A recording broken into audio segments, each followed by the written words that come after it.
Dans le paisible village de Visan, niché au cœur du Vaucluse, une horreur inimaginable a brisé la quiétude d'une communauté unie. Élise Audran, une femme de 91 ans, figure discrète et respectée, a trouvé la mort dans des circonstances aussi brutales que terrifiantes. Son corps, mutilé et ensanglanté, gisait au sol, victime d'une attaque féroce par le chien de son voisin. Une scène digne d'un cauchemar, découverte par sa propre nièce, qui, sous le choc, a vu l'animal, la gueule encore maculée de sang, veiller sur sa proie. Ce drame s'est déroulé il y a quelques jours, dans la ferme d'Élise, un lieu où elle coulait des jours simples, entourée de sa terre et de ses souvenirs. Selon certaines sources, la nonagénaire aurait tenté de séparer son chien de celui du voisin, un animal connu pour son comportement imprévisible.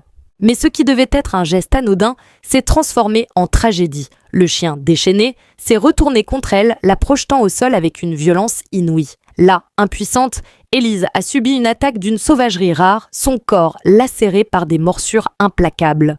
Quand sa nièce est arrivée, l'horreur l'a frappée de plein fouet. Le corps de sa tante, déchiqueté, portait les stigmates d'une agression d'une brutalité sans nom. Certains murmurent qu'Élise aurait peut-être succombé à une crise cardiaque provoquée par la terreur avant que l'animal ne s'acharne. Mais cette hypothèse, loin d'apaiser, ne fait qu'amplifier l'effroi. Imaginez cette femme, seule, face à une telle furie, glace le sang. Le chien, décrit comme un danger par les habitants du village, a été abattu par les autorités. Les gendarmes, les pompiers et un vétérinaire ont dû intervenir pour mettre fin à cette menace. Mais pour Visan, le mal est fait. Élise, cette femme réservée qui vivait pour sa ferme, n'est plus. Sa mort laisse un vide et des questions. Comment un tel drame a-t-il pu se produire ?